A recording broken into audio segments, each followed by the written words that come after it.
Hello, and welcome back to Trying to Figure It Out. This week we have another solo for you guys. This is really the season of solos. We are actually coming up on my 10-year anniversary of living in Los Angeles, which is insane to say that it's been 10 years. Like, what? I cannot believe that I'm still living in Los Angeles. When I first moved here in 2016 for college, I really had this moment where I was like, what did I do? Why did I think I would belong here? What made me think that this was the place for me? I really want to just sit with you guys today and talk about all the things I've learned in living in Los Angeles for 10 years, all my pro tips, all the things that didn't work for me, all the things that have worked for me, how I made LA really feel like a home for me. And we're just going to do a little guide to living in LA and just kind of celebrate the fact that I've lived here for so long. When I first moved here, it was the biggest culture shock of all time. Overstimulation doesn't even feel like the right word, but it's the only word I can think of to describe what it felt like when I first moved here. Just the freeways alone, the fact that they're called freeways and not highways, the fact that they have 10 lanes and you're driving and like, it was just everything about it was different than what I was used to. USC was definitely an interesting taste of LA. I was super homesick when I first moved out here. I think I didn't really know where I belonged. I also didn't really know how I was ever going to make LA truly feel like a home. After originally getting to USC and feeling like I didn't know my group, it was taking more time than I had expected it to for me to find my friends. I was really motivated to explore elsewhere and just really learn more about the city of LA and what else was out there. I just really wanted to know what else I could find because I felt like maybe I wasn't finding it at USC, and that kind of made me panic. So I really branched out pretty instantly to go find, other parts of the city that maybe I fit into more. I had a very different college experience than most people. I think I really took advantage of the fact that I was going to college in a big city and really left campus a lot to explore and try new restaurants and find places that really made LA feel like a home. I would take my car off campus after class pretty much every single day, and I would go explore a new area of Los Angeles. Some days I would go to Venice and rent a little bike and bike along the beach. Some days I would go to Beverly Hills and try a new restaurant or just walk around. Some days I would go to West Hollywood and try a new coffee shop. And I feel like by the time I graduated, I was like ready to go. I feel like a lot of my friends and other people were really trying to figure out when they graduated where in LA they want to live and what they want to do and where they want to end up. And I was like, oh, I'm so ready for this. This is my time to shine. I'm ready to go. This leads me to my first tip. Move around in LA. Live in different parts of the city. Try all the different areas to figure out what your niche is. I have lived in West Hollywood. I have lived in Century City. I have lived in downtown LA for 4 years. I have lived in Beverly Hills, and I currently now live in the Valley, and I could not love the Valley more than I do. I feel like I'm back home in Westchester, but with so much more to do. So my first tip to living in LA, especially if you're moving here not for college, is to move around. Sign a 1-year lease, and when your lease ends, move somewhere new. Try different areas because every area is a different vibe. There's the culture of Venice and the vibe in Venice, and it is so different than Studio City. And Studio City is so different than West Hollywood. Studio City to me is like the suburbs, but there's still, some nightlife. There's still bars and, it's fun, but it's much more family oriented. And there's a lot more, neighborhoods with families with kids. And then in West Hollywood, you have like all the nightlife. You have a lot of restaurants, you have a lot of the bars and all the hotels in LA. So whenever people are traveling to LA, like that's like the Sunset Strip, and you have that entire different culture, which is much more LA. Like that's like the nightlife when you're really in your going out phase and exploring the city in that way. That's where you want to live. You have Venice, which I feel like is kind of surfery, but also really about like the bar culture, and people aren't like clubbing, but I feel like right now what I'm witnessing at 27 is most of the people I know are going out in Venice, are moving to Venice, are living in Venice. And that's definitely the scene that I'm seeing a lot of people gravitate towards is the West Side. Post 25 years old, that's where a lot of people are moving to. That's where people are starting to plant their roots for now. Each part of the city really has its own vibe. What I've learned is I love to go to those parts of the city for different things. I love going to dinner in Venice. I think the restaurants are amazing. I love going to dinner in the East Hollywood area. There's some of the best restaurants over there, and they're like super new, and I don't know how else to describe them other than like trendy or like boutique-y restaurants that are like newer and more edgy, but the food is amazing and really vibey. I went to this restaurant called Budanoki recently, and I loved the food. I loved the vibe. They had the best drinks. They had these really cute little mugs. If you get this one drink, they like come in this mug with a little animal on it. And like, this is the most LA thing ever. The menu literally says stolen mug fee $150.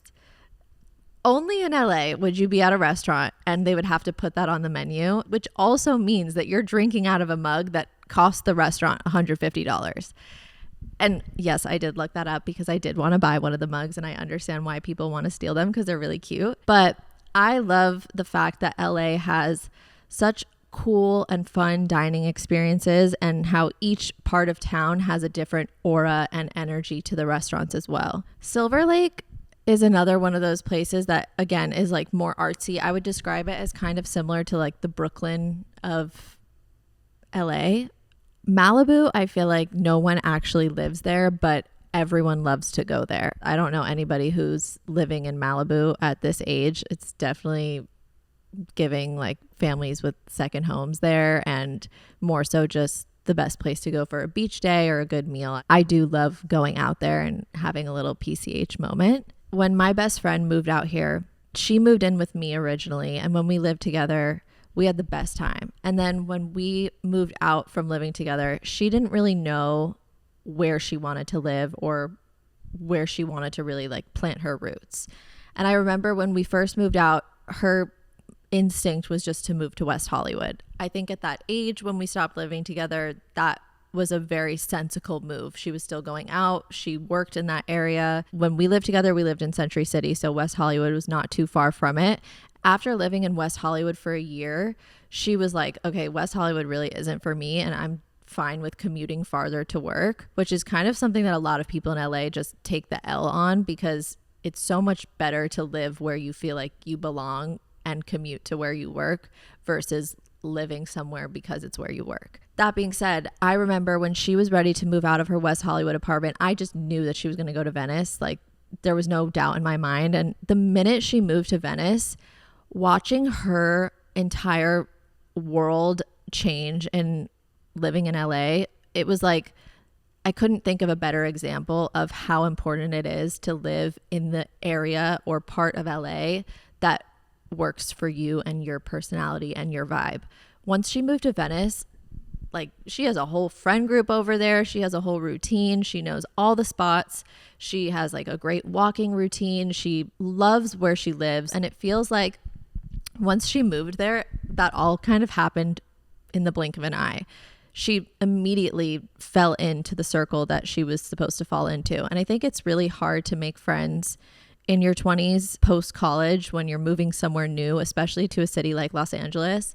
And I think that my best tip, and why I'm emphasizing how important it is to move around and figure out what part of LA works for you, is because there is a part of LA that can work for you. You just have to find it, and you have to find the place that makes you feel like you fit in and like you're around people who are similar to you. Because as much as I love it here, there are parts of it that I don't like. And there's parts of the culture that are hard to adjust to. And I feel like LA can be a little bit transactional, and friendships are hard to come by, and people are all just trying to make a name for themselves. So it can be hard to find genuine, true friendships.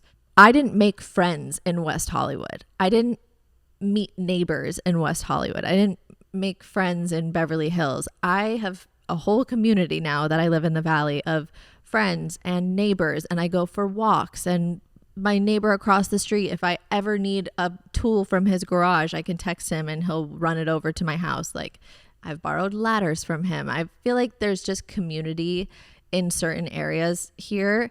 if you go to the places that work for you or that you feel like you really fit into. So LA tip number 1 is move around and find the part of LA that you feel like you feel at home in, because there's a lot of trial and error and you can find your place here for sure. In the spirit of my first tip being try new places, my second tip is try new people. In living in LA, I have made friends with so many different types of people. And I think that a big part of this tip is being open-minded. Be open-minded to making a friend at your coffee shop. Be open-minded to your barista becoming a friend of yours. Be open-minded to the person who cuts your hair becoming one of your closest friends. Look for friendship in everywhere you go, because again, making friends is very, very hard and can be uncomfortable. And there's not really like a set place to just go and make friends if you're new to a city or new to a place. And one of my closest friends I met simply by going to get a blowout. I met Bo, who you guys know because he has been on the podcast before. And if you're new here, Bo is one of my closest friends who is an incredible hairstylist and colorist, and he really does everything. I went to go get my hair done once. I was recommended to him by a friend who had been seeing him for a while, and I saw him one time. And in the same appointment that I had literally just met him, he ended up booking a flight to come to my birthday in Tulum the following week. We connected so instantly, and I was just so open to making a new friend and building new friendships at this time.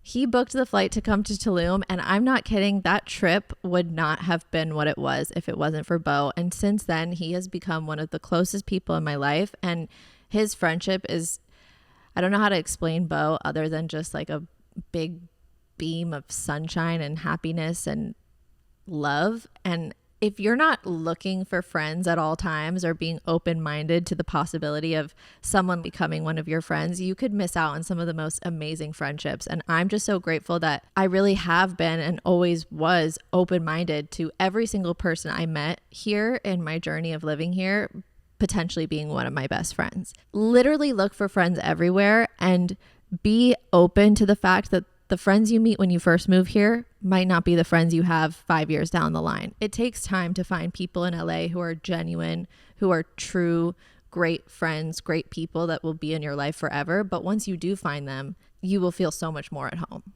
My third tip to living in LA, before I even get into this, living in LA can be, like I said, when I first moved here, a culture shock. There's a lot of people with different senses of style who are beautiful. You're in the heart of Hollywood where all the models and actors and influencers and everyone lives here. And there's a lot to compare yourself to, and there's a lot to make you feel like you don't belong. My biggest advice to finding confidence living in LA is to get to know yourself, to learn who you are, learn what you like, and take advantage of the fact that you can literally be whoever you want to be when you live here. If you want to try having pink hair, I did it. Try having pink hair. If you want to try a new sense of style, try a new sense of style. There's so much opportunity here to be who you are. And while it can be overwhelming to be around a lot of people who look a certain way, act a certain way, seem like they're the most confident people in the world, first off, I can promise you that they're not as confident as you think they are. But also, finding your own confidence comes from figuring out who you are and being confident in that. Figure out where you fit in, what you like to do, who you want to be, and just continue to grow on that. Because again, I've said this multiple times in this episode, but there is a place for you here. Sometimes it's easier to just think you don't fit in somewhere, and people are doing all these really cool things around you, and you see it on social media and you see it just walking around. There's coffee shops with lines out the door and you're like, oh, what's that place? So maybe I'm not cool enough to go there, or maybe I don't belong there. But in a city where there's a lot of standards to live up to and a lot of hard standards to meet, there's also so much freedom to be exactly who you want to be and who you are. My last bit of advice is grow with the city, but don't change who you are for it. I definitely have changed a lot since living here in mostly ways that I love, but at times I did have to have a little self check-in moment to be like, okay, Allie, this isn't you. You're like trying to fit into this mold and you're doing too much. Dial it back, remember who you are, remember where you came from, and stick to that. And I say this because, again, LA is a very transactional city. There is a lot going on. There's a lot of people doing a lot of things. There's a lot to compare yourself to. And it's very easy to live here and just become something and get so far away from who you once were that you don't even remember who you once were. Proceed with caution in terms of who you become when you live here, because you also want to stay true to yourself and make sure that you stay grounded and stay a good person and don't change too much. Don't change who you are at your core. As fun as it is to live in a place where there's Hailey Bieber smoothies and all the trendy fads that everyone loves to do in LA, go try all those things. Do the things you want to do, but make sure that you go to the places that you want to go to for yourself, and that's where you're going to find the people that align with you. I did a class a few months ago with my friend where we did solar floral printing, and we literally just went to Culver City, booked a $40 art class where we sat down and we took flowers and put them on a piece of paper and spent 2 hours of our day putting these floral prints in the sun and waited for the sun to turn them into these like really pretty pieces of art. And we had the best time doing it. And there was a bunch of other people in the class that we were talking to and mingling with and meeting who were doing the same thing. It is fun to go try all the, popular things and the things that are trending and the things that are cool and whatever. Just remember that you don't have to do all those things to fit in. And if you go to those places and you don't meet people or find the people that you fit in with, go to the places that feel true to you. Do the activities that are your type of activities, and you will find the people who truly align with who you are. All that to be said, I feel like I've given you guys my biggest tips and tricks to living here, finding friends, finding your home, finding your place, figuring out what works for you. But I also just want to do a little fun rapid fire section where I'm going to answer some questions of my favorite restaurants, my favorite spots, my favorite things, and just all things LA to celebrate living here for 10 years. So my videographer, Jeremy, is going to ask me some rapid fire questions and I'm going to answer them for you guys. What is your favorite place to go to reset and unwind? Honestly, I would say probably for a walk around my neighborhood. And then there's a street in Studio City called Tahunga. And on that street, there's coffee shops and little boutiques. And it feels very similar to a main street in any local town. I love to just go there and walk around and pop into stores and window shop and just kind of rest my mind. Where's your favorite place for a self-care day? Ooh, favorite place for a self-care day. This is a little bit bougie, but I love going to the Mayborn Hotel and going to the spa there. And you can even just buy a pass to the spa without getting a treatment. And they have like hot tubs and sauna and steam room and the whole thing. And I love, love, love going there just to spend the day. What's the best concert venue? Ooh, I love the Fonda. Some of my favorite shows I've ever seen have been at the Fonda. It's a small venue, but it's got a lot of culture to it. It's a beautiful venue. The sound is incredible. And I've seen some of my favorite smaller bands there, like Cigarettes After Sex, Angus and Julia Stone. I love the Fonda. And then for a bigger venue, I love the Forum. What are some of the biggest misconceptions about LA?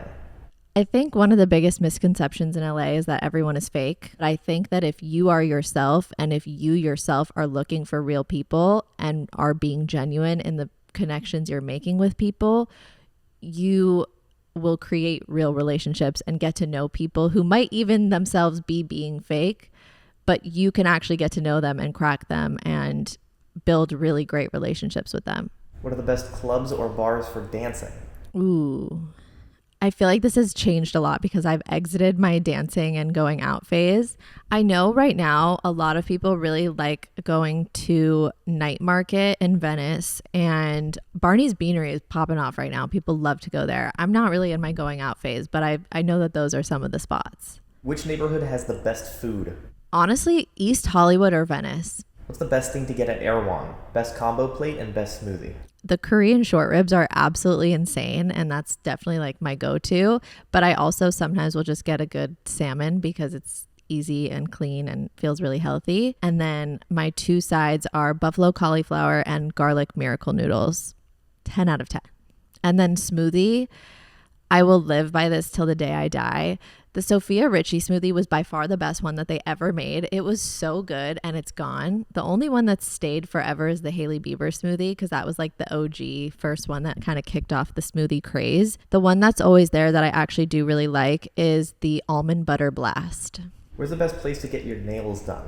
I have really dabbled in a lot of manicures in LA, and if you're looking for something quick, you can really go to any nail salon. You're kind of going to get the same thing. But I learned about Russian manicures since living in LA, and my absolute favorite manicure spot in Los Angeles is called Laycock. They just do the best Russian manicures ever. Your nails will look insane and it will last you a good month. So it's actually worth the price because you don't have to get your nails done for a minute and they look stellar. And now what's the best place to get your hair done? Mesh Salon in LA is the best hair salon in Los Angeles. They have some of the best artists there for color, for cut, for blow dries, whatever you need. Go to Mesh. I'm telling you, it's the spot. What is your favorite sushi restaurant? It has to be Asanebo. Asanebo is in the Valley. It is by far the best sushi I've ever had in my life. What's the biggest stereotype about LA that is spot on? No one walks in LA unless you're like in a neighborhood. If you're like walking on Wilshire, it's like a ghost town. Like it literally feels like there's nobody walking. Nobody is walking in LA. And if you're walking, people are looking at you like, what is that person doing walking? What is your In-N-Out order? Okay. My In-N-Out order is top tier. Okay. Top tier, I'm telling you. It's a double protein style, not for health reasons, but because I genuinely enjoy protein style. Protein style means a lettuce wrap. Double protein style, no tomatoes, grilled onions, ask for the patty mustard fried, extra spread, and chopped chilies. And then I get the fries every time, even though I don't really like them. And gotta get a chocolate milkshake. Is there a tourist spot that's actually worth going to? Ooh, I mean, Malibu, I feel like is a good example of that. I love going to Malibu. I love the Country Mart. I love the beaches. I love driving down the PCH when I'm just looking for a chill vibe. Maybe like if you're actually just visiting, I think it's worthwhile driving down the Sunset Strip and like experiencing what that looks like. But other than that, no. Where's the best place to meet a guy? Whew. Hinge.